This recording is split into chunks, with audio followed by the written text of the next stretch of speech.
Price to Jesus. അനുഗ്രഹീതമായ ഒരു നല്ല പ്രഭാതത്തിനായി ദൈവത്തെ സ്തുതിക്കുന്നു. സൂമിലും യൂട്യൂബിലുമായി ഈ സന്ദേശം കേൾക്കുന്ന എല്ലാ ദൈവമക്കളെയും കർത്താവ് അനുഗ്രഹിക്കട്ടെ. എല്ലാവർക്കും ഒരു സുപ്രഭാതം. Good morning. ദൈവം ഇന്ന് നിങ്ങളെ ശക്തീകരിക്കുന്ന ദിവസമായി മാറട്ടെ. സങ്കീർത്തനങ്ങളുടെ പുസ്തകം, അതിൽ 11-ാമത്തെ സങ്കീർത്തനമാണ് ഇന്ന് ദൈവം സംസാരിക്കാനായിട്ട് എന്നോട് ആവശ്യപ്പെട്ടിരിക്കുന്നത്. ഞാൻ എടുത്തു വെച്ച വചനഭാഗം ഇതല്ല. എന്നാൽ പ്രാർത്ഥനയിൽ എൻ്റെ ദൈവം തൻ്റെ കൃപയാൽ നമ്മോട് സംസാരിക്കാൻ ആഗ്രഹിക്കുന്നത് ദൈവാത്മാവ് വെളിപ്പെടുത്തി. സങ്കീർത്തനങ്ങളുടെ പുസ്തകം, അതിൽ 11-ാമത്തെ സങ്കീർത്തനം നമുക്കൊരുമിച്ച് വായിക്കാം. ആകെ 7 പോയിന്റാണ് ആ സങ്കീർത്തനത്തിലുള്ളത്. നമുക്കൊരുമിച്ച് വായിക്കാം. എല്ലാവരും തിരുവെഴുത്ത് തുറക്കുക. നമ്മുടെ ജീവിതത്തിൽ ഇന്ന് മുതൽ ഒരു ആത്മീയ ചിട്ട ഉണ്ടാകാൻ പോകുകയാണ്. ഹല്ലേലൂയ.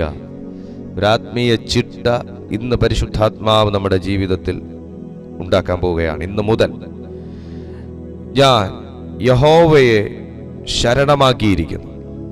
പക്ഷികളെ, നിങ്ങളുടെ പർവ്വതത്തിലേക്ക് പറന്നു പോകുവിൻ എന്ന് നിങ്ങൾ എന്നോട് പറയുന്നത് എങ്ങനെ?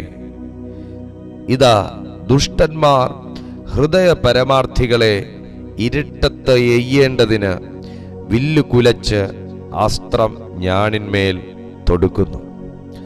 അടിസ്ഥാനങ്ങൾ മറിഞ്ഞുപോയാൽ നീതിമാൻ എന്തു ചെയ്യും? യഹോവ തൻ്റെ വിശുദ്ധ മന്ദിരത്തിലുണ്ട്. യഹോവയുടെ സിംഹാസനം സ്വർഗത്തിലാകുന്നു. അവൻ്റെ കണ്ണുകൾ ദർശിക്കുന്നു. അവൻ്റെ കൺപോളകൾ മനുഷ്യപുത്രന്മാരെ ശോധന ചെയ്യുന്നു. യഹോവ നീതിമാനെ ശോധന ചെയ്യുന്നു. ദുഷ്ടനെയും സാഹസപ്രിയനെയും അവൻ്റെ ഉള്ളം വെറുക്കുന്നു. ദുഷ്ടന്മാരുടെ മേൽ അവൻ കെണികളെ വർഷിപ്പിക്കും. തീയും ഗന്ധകവും ഉഷ്ണക്കാറ്റും അവരുടെ പാനപാത്രത്തിലെ ഓഹരിയാകും.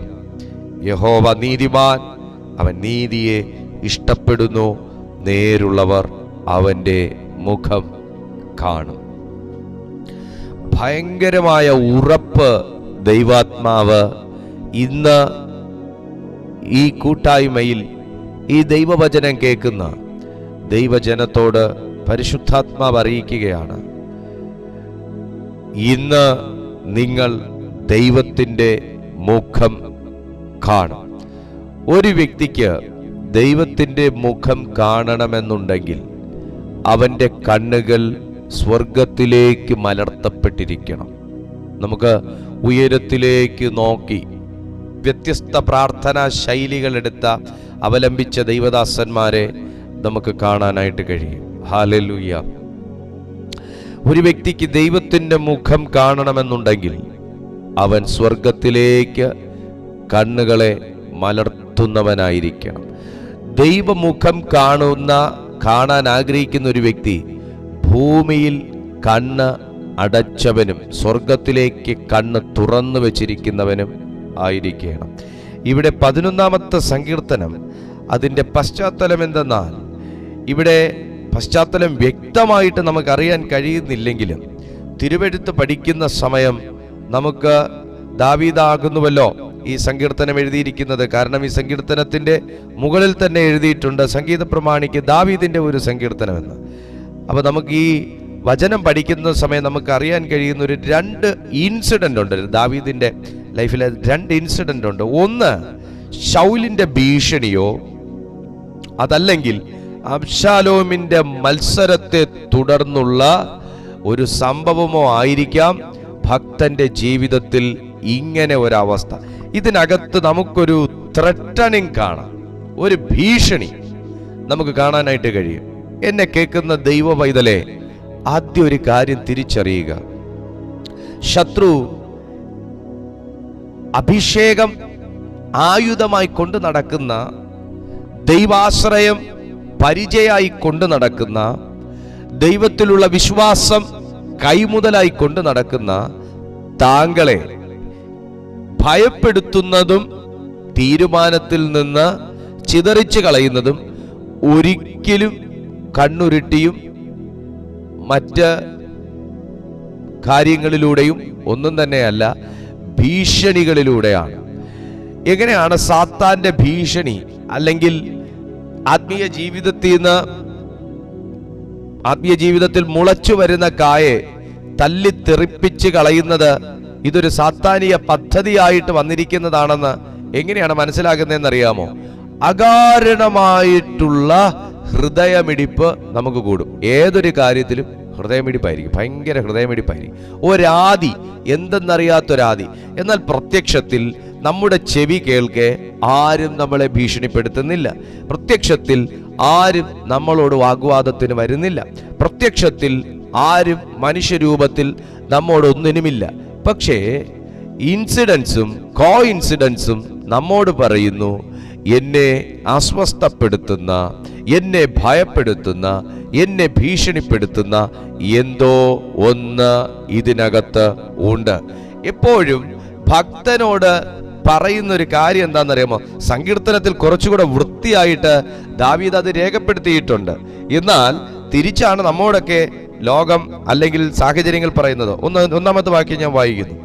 ഞാൻ യഹോവയെ ശരണമാക്കിയിരിക്കുന്നു, അത് എൻ്റെ പാർട്ട്. ഞാൻ യഹോവയെ ശരണമാക്കിയിരിക്കുന്നു എന്നുള്ളത് എന്നെ കേൾക്കുന്ന എൻ്റെയും നിങ്ങളുടെയും പാർട്ടാണ്. പക്ഷേ വേറൊരു വാക്ക് താഴെ കാണുന്നു, പക്ഷികളെ നിങ്ങൾ പർവ്വതത്തിലേക്ക് പറന്നു പോകുവിൻ എന്ന് നിങ്ങൾ എന്നോട് പറയുന്നത് എങ്ങനെ? തുടക്കത്തിൽ പറയുന്നു, എനിക്ക് ഒരു അഭയകേന്ദ്രമുണ്ട്, എനിക്കൊരു ശരണമുണ്ട്, ഞാൻ ആശ്രയിക്കുന്നത് ആരെയാന്ന് എനിക്കറിയാം. എന്നിട്ടും പറയുകയാണ്, നിങ്ങൾ മറന്നുപോ, നിങ്ങൾ ഇവിടെ നിൽക്കണ്ട, ഇവിടെ നിങ്ങൾക്ക് ജീവിക്കാൻ പറ്റിയ ഇടമല്ല, ഇവിടെ നിങ്ങൾക്ക് പ്രാർത്ഥിക്കാൻ പറ്റിയ സ്ഥലമല്ല, ഇവിടെ നിങ്ങൾക്ക് താമസിക്കാൻ പറ്റിയ സ്ഥലമല്ല, നിങ്ങൾ ഇവിടം വിട്ടോ, ഇവിടെ നിങ്ങൾ അനുഗ്രഹിക്കപ്പെടാനൊന്നും പോകുന്നില്ല, ഇവിടെ നിങ്ങൾ പാർക്കാനൊന്നും പോകുന്നില്ല, ഇവിടെ അധികകാലം തുടരുന്നൊന്നും തോന്നുന്നില്ല, ഇവിടം വിട്ടോ, ഇതത്ര നല്ലതല്ല, ഇത് വളരാൻ ഉതകുന്നതല്ല. ഹേയ്, മുകളിൽ പറയുന്നു എനിക്ക് ഒരു ശരണമുണ്ട്, ആ ശരണ കേന്ദ്രം യഹോവ എന്നാണ്. തൊട്ട് താഴെ പറയുന്നു നിങ്ങളുടെ പർവ്വതത്തിലേക്ക് പറന്നു പോകും. ആ വാക്ക് നിങ്ങൾ കേട്ടായിരുന്നോ? പക്ഷികളെ നിങ്ങളുടെ പർവ്വതത്തിലേക്ക് എന്ന് വെച്ചാൽ നിങ്ങളുടെ സ്ഥലം പർവ്വതം. അപ്പൊ അങ്ങോട്ടേക്ക് എവിടെ നിന്ന് വന്നോ അങ്ങോട്ടേക്ക് തന്നെ തിരിഞ്ഞു പോയിക്കോളൂ. ഈ ശരണകേന്ദ്രം നിങ്ങൾക്ക് ശരണമല്ല, ഈ ഇടം നിങ്ങൾക്ക് ശാശ്വതമല്ല, ഇവിടം നിങ്ങൾക്ക് ആരാധിക്കാനുള്ളതല്ല, ഇവിടം നിങ്ങളുടെ ഏരിയ അല്ല എന്ന് പറഞ്ഞ് ഒരു പരാജിതനെ ആശ്വസിപ്പിച്ച് തിരിച്ചു പറഞ്ഞു വിടുന്നത് പോലെ കേൾക്കുമ്പോ തോന്നത്തക്ക നിലയിൽ ദാവീദിനോട് പറയുകയാണ്. സാഹചര്യങ്ങൾ പറയുന്നു, വ്യക്തികൾ പറയുന്നു, ആമേൻ, പലരും പറയുന്നു, നീ തിരിഞ്ഞു പൊയ്ക്കോ, നീ വിട്ടിട്ട് പൊയ്ക്കോ, നീ വിട്ടിട്ട് പോടാ, സാരമില്ല, നീ വിട്ടിട്ട് പൊക്കോ, നിന്നെ കൊണ്ട് പറ്റത്തില്ല. ഹേ, ഇന്ന് രാത്രി, ഇന്ന് പകലിൽ, ഈ പ്രഭാതത്തിൽ ഈ വചനം കേട്ടോണ്ടിരിക്കുന്ന മാന്യ സുഹൃത്തെ, നിങ്ങളുടെ മനസ്സ് അങ്ങനെ സംസാരിക്കുന്നുവെങ്കിൽ, നിങ്ങളുടെ ചിന്ത അങ്ങനെ സംസാരിക്കുന്നുവെങ്കിൽ, ആമേൻ, നിങ്ങൾക്ക് വേണ്ടപ്പെട്ടവർ അങ്ങനെ സംസാരിക്കുന്നുവെങ്കിൽ വിട്ടിട്ട് വാ, വിട്ടിട്ട് പൊയ്ക്കോ, ഇവിടെ നിന്ന് നിൽക്കണ്ട, നമ്മൾ ഇതിൽ വന്നതാ പ്രശ്നം, വിട്ടിട്ട് പൊയ്ക്കോ. നീ ശത്രുവിന്റെ കയ്യിൽ അകപ്പെട്ടു പോകും. അതുകൊണ്ട് നീ ശത്രുക്കളിൽ നിന്ന് മലകളിലേക്ക് ഓടി രക്ഷപ്പെടുക. നിന്റെ സ്നേഹിതന്മാർ നിങ്ങളെ അങ്ങനെ ഉപദേശിക്കുന്നെങ്കിൽ, ന്യായാധിപന്മാർ നിങ്ങളെ അങ്ങനെ ഉപദേശിക്കുന്നുവെങ്കിൽ, നിങ്ങളുടെ മനസ്സ് നിങ്ങളെ അങ്ങനെ ഉപദേശിക്കുന്നുവെങ്കിൽ, ഇവിടെ നോക്കിയേ, ഇതിനെ സ്ഥിരമാനസന്റെ സങ്കീർത്തനം എന്ന് പറയാൻ കഴിയുമാറ്, സ്ഥിരതയുള്ള മനസ്സുള്ള ഒരുവന്റെ സങ്കീർത്തനം എന്ന് പറയുമാറ്, ശത്രുവിനോട് എതിർത്ത് നിൽക്കാൻ ഇന്ന് പ്രഭാതത്തിൽ ദൈവാത്മാവ് ആരെയൊക്കെ അധികാരപ്പെടുത്തുകയാണ്. ആമേൻ. ശത്രു നിന്നോട് പറയുന്നു, വിട്ടിട്ട് പൊയ്ക്കോ, വിട്ടിട്ട് പൊയ്ക്കോ, വിട്ടിട്ട് പൊയ്ക്കോ, പറന്നു പൊയ്ക്കോ. ഇപ്പോഴാണെങ്കിൽ നിനക്ക് പറക്കാനെങ്കിലുള്ള ആരോഗ്യം ഞാൻ ചിറകിനിടും, അല്ലെങ്കിൽ ഞാൻ ചിറകും അരിഞ്ഞു കളയുമെന്ന് പറയുന്ന ചിലരെ നോക്കി ദൈവാത്മാവ് പറയുന്നു, ആമേൻ, കലപ്പമേൽ കൈവച്ചിട്ട് തിരിഞ്ഞു നോക്കുന്നവൻ ശപിക്കപ്പെട്ടവൻ. രണ്ടാമത്തെ വാക്യം കണ്ടോ? ഇതാ ദുഷ്ടന്മാർ ഹൃദയ പരമാർത്ഥികളെ ഇരുട്ടത്ത് എയ്യേണ്ടതിന് വില്ല് കുലച്ച് അസ്ത്രം ഞാണിന്മേൽ തൊടുക്കുന്നു. ദൈവത്തിൽ ശരണമാക്കിയിരിക്കുന്ന ഒരു വ്യക്തിക്ക് മാത്രമേ ഇത് നേരത്തെ അറിയാൻ പറ്റൂ. ആമേൻ പറയാൻ പറ്റുമോ? ദൈവത്തിലേക്ക് നോക്കിക്കൊണ്ടിരിക്കുന്നവൻ ശത്രുവിലേക്ക് നോക്കേണ്ട കാര്യം ഇല്ല. അതാണ് ഇവിടുത്തെ പ്രത്യേകത. ദാവീദ് ബുദ്ധിയുള്ള വ്യക്തിയാ, അത് നമുക്ക് പറയണ്ടല്ലോ. ബാലനായിരുന്നപ്പോൾ മുതൽ ബുദ്ധിയുള്ള വ്യക്തിയാ, അത് പ്രത്യേകിച്ച് എക്സ്പ്ലെയിൻ ചെയ്യേണ്ട കാര്യമില്ലല്ലോ. ദൈവത്തിലേക്ക് കണ്ണ് നട്ടു നോക്കിയിരിക്കുന്നവൻ ഇടയ്ക്കിടയ്ക്ക് കണ്ണ് പിൻവലിച്ച് ശത്രു വരുന്നുണ്ടോ, ശത്രു വരുന്നുണ്ടോ, ശത്രു വരുന്നുണ്ടോ എന്ന് നോക്കേണ്ട കാര്യമില്ല. കാരണം ദൈവത്തിലേക്ക് നോക്കിക്കൊണ്ടിരിക്കുന്നവന് മാത്രമേ ഈ വാക്ക് എഴുതാൻ പറ്റുള്ളൂ. ആമേൻ. ദുഷ്ടന്മാർ ഹൃദയ പരമാർത്ഥികളെ ഇരുട്ടത്ത് എയ്യേണ്ടതിന് അവർ ചെയ്യുന്ന പ്രവർത്തിത വെളിപ്പെട്ടു വരുന്നു. വില്ല് കുലച്ച് അസ്ത്രം ഞാണിന്മേൽ തൊടുക്കുന്നു. തീർച്ചയായിട്ടും ഭയങ്കരവും ഏറ്റവും ഉടനെ സംഭവിക്കാൻ പോകുന്ന ഒരു അപകടം ദാവീദിനെ വലയം ചെയ്യുകയാണെന്നുള്ളത് വ്യക്തമാണ്. കാരണം വില്ല് കുലച്ചിരിക്കുന്നു എന്നാണ് പറയുന്നത്. വില്ല് തൊടുക്കുന്നു, അതിന്റെ ഞാണിന്മേൽ അസ്ത്രം തൊടുക്കുന്നു. വില്ലല്ല, ഞാണിന്മേൽ അസ്ത്രം തൊടുക്കുന്നു എന്നവിടെ പറഞ്ഞിരിക്കുക. എന്ന് പറഞ്ഞാൽ കറക്റ്റ് പോയിന്റ് ചെയ്ത് എവിടെ കൊള്ളണം എന്നുള്ളതെല്ലാം ഫിക്സ് ചെയ്ത് ദുഷ്ടന്റെ വില്ലിന്മേൽ അസ്ത്രം തൊടുക്കുന്നു. വില്ല് കുലച്ച് അസ്ത്രം ഞാണിന്മേൽ തൊടുക്കുന്നു എന്ന് പറയുന്നു. എന്ന് പറഞ്ഞാൽ ഇവരെ അങ്ങ് തട്ടിയേക്കാം എന്ന് തീരുമാനിക്കുകയല്ല, തീരുമാനിച്ച് കഴിഞ്ഞ ഒരു കാര്യത്തെ ഇവിടെ ദാവീദ് കാണിക്കുകയാണ്. Oh glory to Jesus. നമുക്കൊരിക്കലും ഇത് പറയാൻ പറ്റത്തില്ല, ഇത് ദാവീദിന്റെ ജീവിതത്തിൽ മാത്രം നടക്കുന്ന ഒരു കാര്യമാണ്. പക്ഷെ ഏറ്റവും ആസന്നമായ ഒരു അപകടം ദാവീദിനെ വലയം ചെയ്യുമ്പോൾ അവനെ തകർക്കാൻ ശത്രു രഹസ്യമായിട്ട് പദ്ധതികൾ തയ്യാറാകുമ്പോൾ, ശൗലിന്റെ അനീതി നിറഞ്ഞ ഭരണത്തിന്റെ കീഴിൽ ന്യായപ്രമാണവും നീതിയും എല്ലാം ലംഘിക്കപ്പെട്ടിരിക്കുന്നു എന്നുള്ളത് വലിയ സത്യമാണ്. ഹല്ലേലൂയ. എന്നാൽ ദൈവത്തിൽ ആശ്രയം വെച്ചിരിക്കുന്ന ഒരു ഭക്തനെ സംബന്ധിച്ചിടത്തോളം ഇതൊന്നും അവനെ ഭയപ്പെടുത്തത്തില്ല എന്ന് ദാവീദിന്റെ വാക്യം നമുക്ക് മനസ്സിലാക്കാൻ കഴിയും. നീതിമാന്മാർക്ക് ദൈവമാശ്രയവും സങ്കേതവും ആയിരിക്കുന്നതിന്റെ കാരണം ഇത് തന്നെയാണ്. എന്താണെന്നറിയാമോ? ഞാൻ യഹോവയെ ശരണമാക്കിയിരിക്കുന്നു.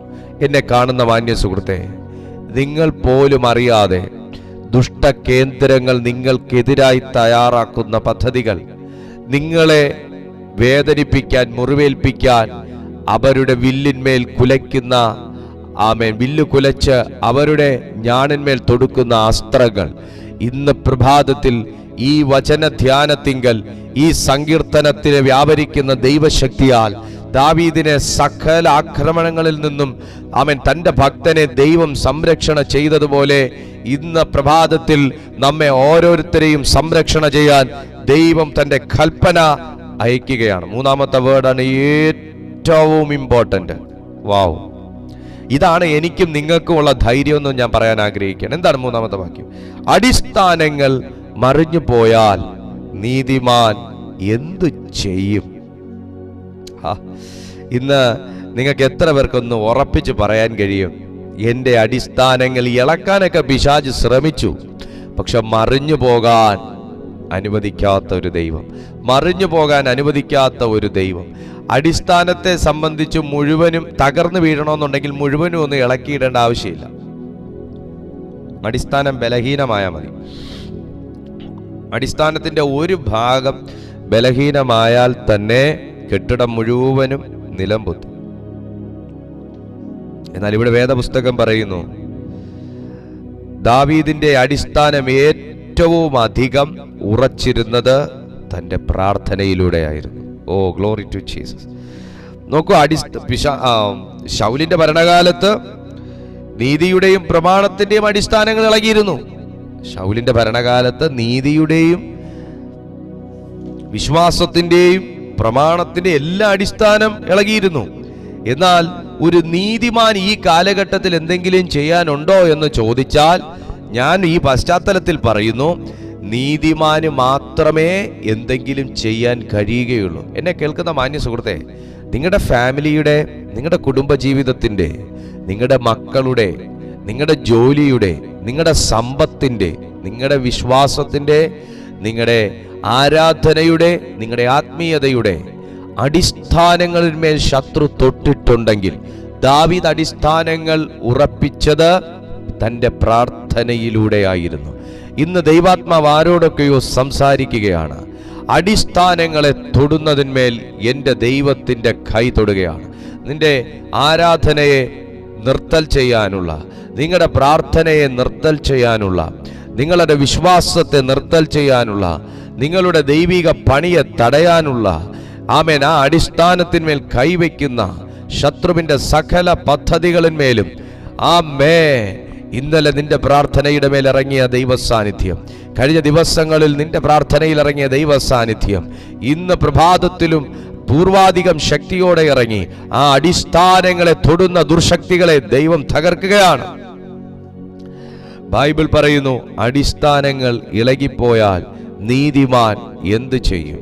ഒരടിസ്ഥാനം എന്ന് പറയുന്നത് ഒരിക്കലും പൊതുജനം കാണത്തക്ക നിലയിൽ പൊതുവായിരിക്കുന്ന ഒന്നല്ല. ഒരടിസ്ഥാനം എപ്പോഴും ആഴെ കുഴിച്ച് മണ്ണിനടിയിൽ മറവ് ചെയ്തിരിക്കുന്നതാണ്. ഇന്ന് പ്രഭാതത്തിൽ ദൈവാത്മാവ് പറയുകയാണ്, നിന്റെ മൺകൂടാരത്തിന്റെ ഉള്ളിൽ പ്രാർത്ഥന എന്ന അടിസ്ഥാനത്തിൽ ദൈവാത്മാവ് നിന്നെ പണിതു വരുമ്പോൾ, നിന്നെ തകർക്കാൻ വേണ്ടി ശത്രു തൻ്റെ അസ്ത്രത്തിൽ, തൻ്റെ വില്ലിന്മേൽ കുലയ്ക്കുന്ന അസ്ത്രങ്ങൾ ഇന്ന് നിന്റെ അകത്ത് ദൈവം നിക്ഷിപ്തമാക്കിയിരിക്കുന്ന പ്രാർത്ഥനയിലൂടെ പുറത്തേക്ക് തള്ളുന്ന ആ പ്രാർത്ഥനയുടെ തീയാൽ ദൈവം അതിനെ കത്തിച്ചു കളയുകയാണ്. ഒരു തീക്ക് രണ്ട് ഗുണമുണ്ട്. എന്താണെന്നറിയാമോ? ഒന്ന്, അത് ദഹിപ്പിക്കും. രണ്ട്, അത് മറയ്ക്കും. നിനക്കും ശത്രുവിനും നടുവിൽ ഒരു തീ കത്തിക്കഴിഞ്ഞാൽ ശത്രു വളരെ പോയിന്റ് ചെയ്ത് നിനക്ക് നേരെ ഷാർപ്പ് ചെയ്ത് വെച്ചിരിക്കുന്ന അസ്ത്രങ്ങളെ ആ തീ മറച്ചു കളയും. ആ തീ അവന്റെ ലക്ഷ്യത്തെ കെടുത്തിക്കളയും. ആ തീ അവനെ പൊള്ളിച്ചു കളയും. ഇന്ന് പകലിൽ പിശാച് തിരിച്ചറിയുന്ന നിലയിൽ നിനക്കൊരടിസ്ഥാനമുണ്ടെന്ന് ദൈവാത്മാവ് തെളിയിക്കാൻ പോകുന്നു. ഒരു അടിസ്ഥാനം എന്ന് പറയുന്നത് ഒരിക്കലും വസ്ത്രധാരണത്തിലല്ല. അടിസ്ഥാനം എന്ന് പറയുന്നത് അത് ആഴങ്ങളിലിട്ടിരിക്കുന്ന ഒന്നാണ്. കെട്ടിടത്തോളം വലിപ്പം അടിസ്ഥാനത്തിനില്ല. ഉണ്ടോ? കെട്ടിടത്തോളം വലിപ്പം അടിസ്ഥാനത്തിനില്ല. Glory to Jesus. എന്നാൽ കെട്ടിടത്തോളം ഇല്ലാത്ത ഒരു അടിസ്ഥാനത്തിന് ആ കെട്ടിടത്തെ താങ്ങാൻ കഴിയുന്നുവെങ്കിൽ, ഇപ്പോൾ ദൈവം പ്രാർത്ഥനയാൽ നിന്നിലിട്ടിരിക്കുന്ന അടിസ്ഥാനത്തിന് സകലത്തെയും വഹിച്ചുകൊള്ളാൻ കഴിയും. നിന്റെ പ്രാർത്ഥനയിൽ നീ വഹിക്കുന്ന പലതും ഉണ്ടല്ലോ. നിങ്ങളുടെ പ്രാർത്ഥനയിൽ നിങ്ങൾ വഹിച്ചുകൊണ്ട് ദൈവസന്നിധിയിൽ പോകുന്ന പലതും ഉണ്ടല്ലോ. നിങ്ങളുടെ പ്രശ്നങ്ങളുടെ, അല്ലെങ്കിൽ നിങ്ങളുടെ ആശങ്കകളുടെ, നിങ്ങളുടെ പ്രാർത്ഥന വിഷയങ്ങളുടെ കനം കണക്കാക്കി കഴിഞ്ഞാൽ ഒരു ക്രെയിനിന് പോലും എടുത്തു പോകാൻ പറ്റത്തില്ല. അത്രത്തോളം ഭാരമാണ്, അത്രത്തോളം ആശങ്കകളുണ്ട്, അത്രത്തോളം മുറിവുകളുണ്ട്, മുറിപ്പാടുകളുണ്ട്. എന്നാൽ പ്രാർത്ഥന എന്ന് പറയുന്ന അടിസ്ഥാനത്തിന്, ഈ പ്രാർത്ഥന എന്ന് പറയുന്ന അടിസ്ഥാനത്തിലല്ലേ ക്രെയിൻ എടുത്താലും പൊങ്ങാത്ത സാധനത്തെ നമ്മൾ വഹിച്ചുകൊണ്ട് സ്വർഗം വരെ എത്തുന്നത്. ആമേൻ, പ്രൈസ് ടു ജീസസ്. അപ്പോൾ വേദപുസ്തകം പറയുന്നു, പ്രാർത്ഥന എന്ന് പറയുന്ന അടിസ്ഥാനം അല്ല, ദൈവത്തിലുള്ള ഒരു വ്യക്തിയുടെ നിലനിൽപ്പ് അതൊരു വ്യക്തി കാണുന്ന രീതിയിലല്ല ദൈവം ഡിസൈൻ ചെയ്തേക്കുന്നത്. എന്നാൽ ശത്രുവിന് മനസ്സിലാകുന്ന രീതിയിലാണ് ദൈവം ഡിസൈൻ ചെയ്തേക്കുന്നത്. ഹല്ലേലൂയ. നീതിമാൻ അടിസ്ഥാനങ്ങൾ മറിഞ്ഞുപോയാൽ, അടിസ്ഥാനങ്ങൾ ഇളകിപ്പോയാൽ, അടിസ്ഥാനങ്ങൾ മറിഞ്ഞുപോയാൽ നീതിമാൻ എന്തു ചെയ്യും? നിയമങ്ങൾ നിനക്കെതിരാണെങ്കിലും, സിറ്റുവേഷൻസ് നിനക്കെതിരാണെങ്കിലും, വ്യക്തികൾ നിങ്ങൾക്ക് എതിരാണെങ്കിലും, സ്നേഹിതർ നിങ്ങൾക്കെതിരാണെങ്കിലും, ഹല്ലേലൂയ, നിങ്ങളെ വിളിച്ച വിശ്വസ്തൻ നിങ്ങൾക്കിട്ടിരിക്കുന്ന അടിസ്ഥാനത്തിൽ നിങ്ങൾ ഉറപ്പുള്ളവരാണെങ്കിൽ, പ്രാർത്ഥനയിൽ സ്ഥിരതയുള്ളവരാണെങ്കിൽ, ദാവീദിനെ പോലെ ഒരു സ്ഥിരമാനസൻ എന്ന ഒരു ലേബൽ കർത്താവിന് എനിക്ക് നിങ്ങൾക്കും നൽകാൻ കഴിയുമെങ്കിൽ, ഹല്ലേലൂയ, നമ്മെ ഇളക്കിക്കളയാൻ ഒരു ശത്രുവിനും കഴിയത്തില്ല. 4-ാമത്തെ വാക്യം, യഹോവ തൻ്റെ വിശുദ്ധ മന്ദിരത്തിലുണ്ട്. യഹോവയുടെ സിംഹാസനം സ്വർഗം ആകുന്നു. ഇത് ദൈവത്തിൻ്റെ സന്നിധിയെക്കുറിച്ചൊക്കെ പറയുന്ന ഒരു കാര്യമാണ്. 5-ാമത്തെ വാക്യം, യഹോവ നീതിമാനെ ശോധന ചെയ്യുന്നു, ദുഷ്ടനെയും സാഹസപ്രിയനെയും അവൻ്റെ ഉള്ളം വെറുക്കുന്നു.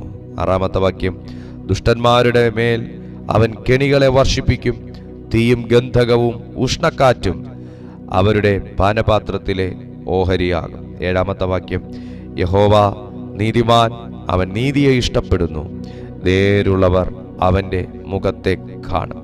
നോക്കൂ, ഒരു വീട് പണിതു, അതിൻ്റെ ഹൗസ് വാമിങ്ങിന് നമുക്ക് ജനത്തെ വിളിക്കണമെങ്കിൽ അതിൻ്റെ പിന്നിൽ എന്തായിരിക്കണം? ആ വീടിൻ്റെ പണി കഴിഞ്ഞിട്ടുണ്ടായിരിക്കണം, അല്ലെങ്കിൽ ആ വീട് കയറി താമസത്തിന് യോഗ്യമായിരിക്കണം. ഈ വീടിനെ നിങ്ങളൊരു വ്യക്തിയുടെ മുമ്പിൽ പ്രദർശിപ്പിക്കാൻ എന്തുമാത്രം അതിൻ്റെ പിന്നിൽ എത്ര മാസത്തെ ബുദ്ധിമുട്ടുണ്ടായിരുന്നു എന്നുള്ളത് അവിടെ വന്ന് കാണുന്ന വ്യക്തികളെക്കാൾ ആ വീട് പണിത വ്യക്തിക്ക് അറിയാൻ കഴിയും. ആ വീടിന് അടിസ്ഥാനമിടുന്നതിന് മുന്നേ തന്നെയുള്ള ഓരോരോരോ കടമ്പകൾ, അതിനുശേഷമുള്ള ഓരോരോരോ സ്റ്റെപ്പ് ബൈ സ്റ്റെപ്പായിട്ടുള്ള കാര്യങ്ങളിൽ ആ വീട് പൂർണ്ണതയുള്ളതായി ഒരു വ്യക്തിയുടെ മുമ്പിൽ കൊണ്ട് നിർത്തുമ്പോൾ വന്ന് കാണുന്നവരെക്കാൾ അത് ആ വീട്ടുടയവർക്ക് മനസ്സിലാക്കാനായിട്ട് കഴിയും, ഇതിൻ്റെ പിന്നിൽ ഞങ്ങളെടുത്ത അധ്വാനം. ദൈവാത്മാവ് വ്യക്തമായി ഈ പ്രഭാതത്തിൽ ആരോടൊക്കെയോ സംസാരിക്കുകയാണ്. നിങ്ങൾ പ്രാർത്ഥനയിൽ അടിസ്ഥാനമിട്ട് തുടങ്ങിയ കാര്യങ്ങളെ പൂർത്തീകരിക്കാൻ എൻ്റെ ദൈവം വിശ്വസ്തൻ. 2, നിങ്ങൾ പ്രാർത്ഥന എന്ന അടിസ്ഥാനത്തിൽ വഹിച്ചിരിക്കുന്ന ചില വിഷയങ്ങളെ പൂർത്തീകരിച്ച് ചില വ്യക്തികളുടെ മുമ്പിൽ നിങ്ങൾ കാണിക്കുമെന്ന് പരിശുദ്ധാത്മാവ് ഇന്ന് പ്രഭാതത്തിൽ ആലോചന കൈമാറുകയാണ്. നിങ്ങൾ പ്രാർത്ഥനയിൽ വഹിച്ചിരിക്കുന്ന ചില കാര്യങ്ങളെ, അതായത് ശത്രു നിങ്ങളെ മറിച്ചു കളയാൻ ഒത്തിരി പ്രാവശ്യം നോക്കി, അതിനുവേണ്ടി അവൻ്റെ വില്ല് കുലച്ചു, അസ്ത്രം നിങ്ങൾക്ക് നേരെ എയ്തു. പക്ഷേ നിങ്ങളും നിങ്ങളുടെ ദൈവവും തമ്മിലുള്ള ബന്ധത്തിൽ ദൈവം നിങ്ങൾക്കും ശത്രുവിനും മധ്യേ അയച്ച ഒരു തീയിൽ, ആ ഗന്ധക തീ കാറ്റിൽ, ആമേൻ, ആ ഒരു ഉഷ്ണക്കാറ്റിൽ അവൻ്റെ ലക്ഷ്യത്തെ ദൈവം മാറ്റിക്കളഞ്ഞിട്ട് നിന്റെ അടിസ്ഥാനത്തെ അധികം ശക്തിയോടെ ഉറപ്പിക്കുകയും ആ അടിസ്ഥാനത്തിൽ നിങ്ങൾ കൊണ്ടുവച്ചതായ സബ്ജക്റ്റുകളെ എൻ്റെ ദൈവം പരിഹരിക്കുകയും ചെയ്തിരിക്കുകയാണ്. ഇന്ന് ഈ മെസ്സേജ് നിങ്ങൾ കേട്ടുകൊണ്ടിരിക്കുമ്പോൾ പ്രാർത്ഥന എന്ന അടിസ്ഥാനത്തിൽ, വിശ്വാസം എന്ന ഏക അടിസ്ഥാനത്തിൽ നിങ്ങൾ ആരംഭിച്ച ചില കാര്യങ്ങളെ പരിശുദ്ധാത്മാവ് പൂർത്തീകരിച്ച് വ്യക്തികളുടെ മുമ്പിൽ കാണിക്കും. ഇത് കംപ്ലീറ്റ് ചെയ്യത്തില്ലെന്നും ഈ സംഭവം പൂർത്തീകരിക്കത്തില്ലെന്നും ഈ വിശ്വാസം അധികകാലം മുമ്പോട്ട് പോകത്തില്ലെന്നും ഒക്കെ പറഞ്ഞവരുടെ മുമ്പിൽ ദൈവാത്മാവ് മറിഞ്ഞു പോകാത്ത ഒരു അടിസ്ഥാനത്തിൽ നീ നിൽക്കുന്നത് കൊണ്ട്, ഇളകിപ്പോകാത്ത ഒരു അടിസ്ഥാനത്തിൽ നീ നിൽക്കുന്നത് കൊണ്ട്, അവിശ്വസിച്ചു പോകാത്ത ഒരു അടിസ്ഥാനത്തിൽ നീ നിൽക്കുന്നത് കൊണ്ട്, പ്രതീക്ഷയുടെ അടിസ്ഥാനത്തിൽ നീ നിൽക്കുന്നത് കൊണ്ട്, ദൈവമുഖം നാൾക്ക് നാൾ കണ്ടുകൊണ്ട് നീ നിൽക്കുന്നത് കൊണ്ട് ദൈവാത്മാവ് പറയുന്നു, ആ അടിസ്ഥാനത്തെ എൻ്റെ ദൈവം കെട്ടിപ്പൊക്കും. ഇതിന്റെ തകർന്നുപോയ അടിസ്ഥാനങ്ങളെ ദൈവം കെട്ടിപ്പൊക്കും. ആമേൻ, ഗ്ലോറി ടു ജീസസ്. ആ അടിസ്ഥാനത്തിൻ്റെ മേൽ നിങ്ങൾ വെച്ചിരിക്കുന്ന വിഷയങ്ങളെ എൻ്റെ ദൈവം പൂർത്തീകരിച്ച് ചില വ്യക്തികളുടെ മുമ്പിൽ കാണിക്കും. ഹല്ലേലൂയ. നിങ്ങളുടെ ശത്രു കാണുക, അങ്ങനെ വചനം എഴുതിയേക്കുന്നത്, ശത്രു കാണുക ദൈവം നിന്നെ നിർത്തും. ഒന്നുകൂടെ ഞാൻ വായിക്കുന്നു, ഞാൻ യഹോവയെ ശരണമാക്കിയിരിക്കുന്നു. പക്ഷികളെ നിങ്ങളുടെ പർവ്വതത്തിലേക്ക് പറന്നു പോകുവിൻ എന്ന് നിങ്ങൾ എന്നോട് പറയുന്നത് എങ്ങനെ? ഈ ഏറ്റവും എളുപ്പമുള്ളൊരു കാര്യമാണ് നിർത്തിക്കോ എന്ന് പറയാൻ വേണ്ടി. പക്ഷെ തുടർന്നോ എന്ന് പറയാൻ അത് എല്ലാവർക്കും കഴിയാത്തൊരു വാക്കാണ്. നിങ്ങൾ നിർത്തിക്കോ എന്ന് പറയാൻ ഭയങ്കര എളുപ്പമാണ്. പക്ഷേ തുടരുക, തുടർന്നോളൂ, ഞാൻ നിന്റെ കൂടെ ഉണ്ട് എന്നൊക്കെ പറയുന്ന ഒരു വാക്ക് അതങ്ങനെ ആർക്കും അധികം പറയാൻ പറ്റാത്തൊരു വാക്കാണ്. എന്നാൽ ഇവിടെ ദാവീദിനോട് പറയുന്നൊരു വാക്ക് ഇതാണ്: നിർത്തിക്കൊള്ളുക, ഓടിപ്പോയിക്കൊള്ളുക, ഇവിടം വിട്ടുകൊള്ളുക. നിനക്ക് ഇവിടെ എല്ലാം എതിരാ, നിന്നെ മാത്രമാണ് ഇവിടെ ശത്രുവായിട്ട് എണ്ണുന്നത്. അതുകൊണ്ട് ഓടിക്കൊള്ളുക. വാള് നിന്റെ മേൽ വരും, ദോഷം നിനക്ക് വരും.